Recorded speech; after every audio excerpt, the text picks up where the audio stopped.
Nous tenons tout d'abord à remercier la commission d'enquête du Sénat d'avoir souhaité entendre les représentants de la conférence des doyens de faculté de médecine. Nous sommes en effet conscients de l'importance de notre responsabilité, tant en ce qui concerne l'organisation de la recherche, que plus encore sans doute sur ce sujet, celle de la formation initiale et continue des médecins et celle d'autres professionnels de santé. Le président, M. le professeur Dominique Perrotin, n'ayant pu se libérer, nous a confié la représentation de la conférence des doyens auprès de votre mission et vous demande de bien vouloir l'en excuser. L'un de nous, le professeur Jean-Louis Gérard, est doyen de la faculté de médecine de Caen et secrétaire de la conférence. Le professeur Isabelle Richard est doyen de la faculté de médecine d'Angers. Cette désignation, discutée au téléphone avec le secrétariat de la commission, peut soulever des ambiguïtés puisque la faculté de médecine d'Angers a été mise en cause dans une campagne de presse. Cette désignation est néanmoins avant tout liée à la fonction de représentant de la conférence des doyens auprès de la commission scientifique indépendante du développement professionnel continu que représente Isabelle Richard. Cette instance qui se met en place aura notamment à évaluer dans quelle mesure les diplômes d'université, qui sont des formations de 3e cycle, peuvent être accrédités dans le cadre du développement professionnel continu, qui est la nouvelle forme de l'obligation de formation continue des médecins et des professionnels de santé. Les inquiétudes récemment relayées par la presse concernant principalement 3 domaines sur lesquels nous souhaiterions d'emblée vous apporter notre éclairage. Le premier domaine est celui de l'abord ou non de la question des médecines dites complémentaires ou parallèles en formation initiale et continue. Il nous paraît, dans ce contexte, nécessaire de distinguer 2 éléments. Le premier est celui de l'information des étudiants et des médecins de l'existence de ces médecines complémentaires ou parallèles et du fait que les patients peuvent y recourir. Cette information nous semble utile, nécessaire et de nature à permettre aux médecins d'exercer pleinement leur rôle de prévention et de protection des patients. Elle doit s'appuyer sur des notions de psychologie et d'épistémologie. En formation initiale, ces sujets peuvent notamment être évoqués dans le cadre du programme national du second cycle des études médicales, qui comprend notamment la relation médecin-malade, l'annonce d'une maladie grave, la formation du patient atteint de maladies chroniques, la personnalisation de la prise en charge médicale, les bases de la communication avec le malade, l'établissement avec le patient d'une relation empathique dans le respect de sa personnalité et de ses désirs, un comportement approprié lors de l'annonce d'un diagnostic de maladie grave, d'un handicap ou d'un décès.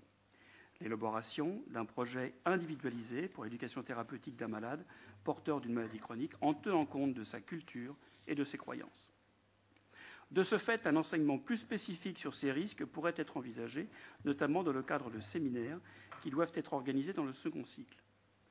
Il est également possible que ces points doivent être spécifiquement abordés dans le cadre des formations de spécialité, particulièrement confrontées à des patients vulnérables que sont la gériatrie, la psychiatrie, la médecine physique et la réadaptation et la cancérologie, dans le champ de la douleur et des soins palliatifs, ce qui n'est actuellement pas le cas ou pas de façon systématique.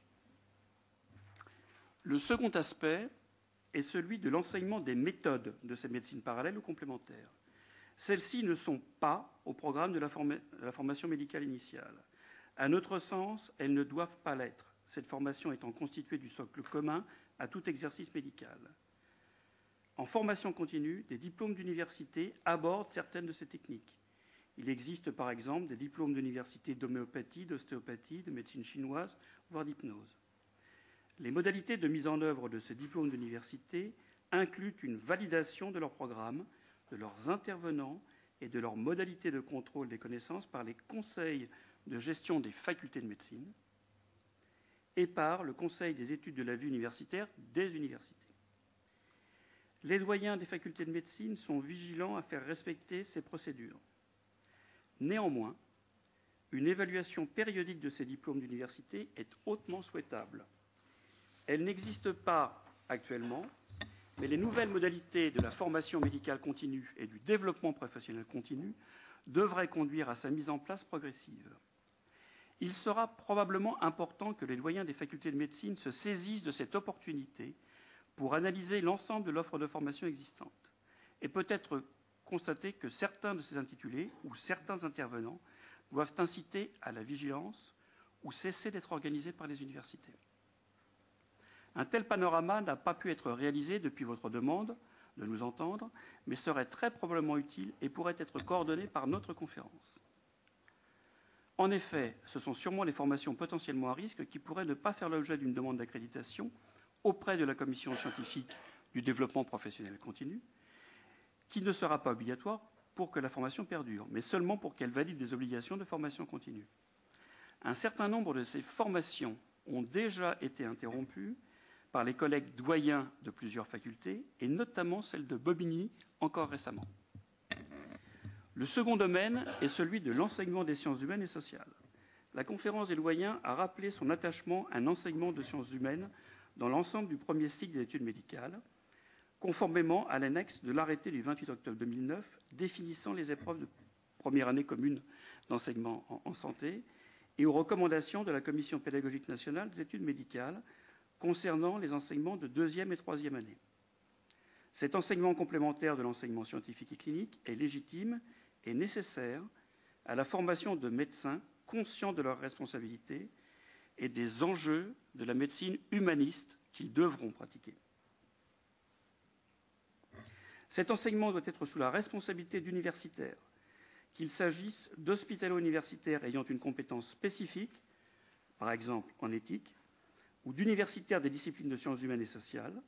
Le fait que cet enseignement aborde des médecines pré-scientifiques, les représentations qu'a le patient de sa maladie, ses croyances, y compris magiques et rationnelles, est tout à fait envisageable.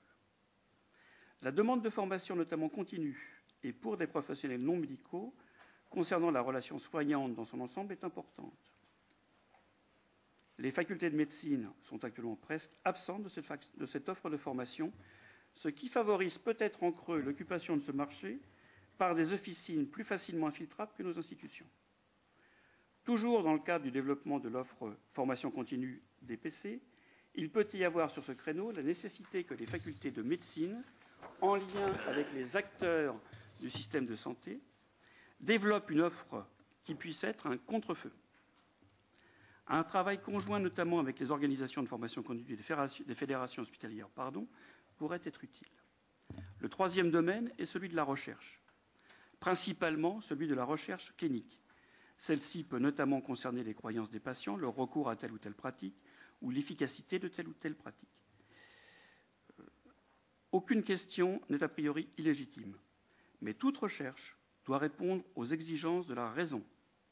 L'hypothèse de recherche doit être définie, la méthode utilisée doit être validée, elle doit utiliser des critères de jugement précisés et vérifiables. Les conditions réglementaires, en particulier l'approbation par le Comité de protection des personnes, doivent être réunies. Les résultats doivent être publiés. Les facultés de médecine et les universités ne sont généralement pas au centre de ces activités de recherche clinique, leur financement provenant de fonds liés au secteur de la santé, notamment les financements de programmes hospitaliers de recherche clinique, d'appels d'offres internes des hôpitaux et structures de santé, de financement associatif. Elles sont par contre concernées au premier chef par l'approbation donnée aux travaux de thèse, qu'il s'agisse de thèses d'exercice ou de thèses d'université, qui peuvent découler de ces travaux de recherche. L'autorisation de soutenance nécessite un avis conjoint du directeur du travail, directeur de thèse, du président du jury, du doyen de la faculté de médecine et du président d'université. Mais la vérification du contenu complet de chaque travail reste difficile.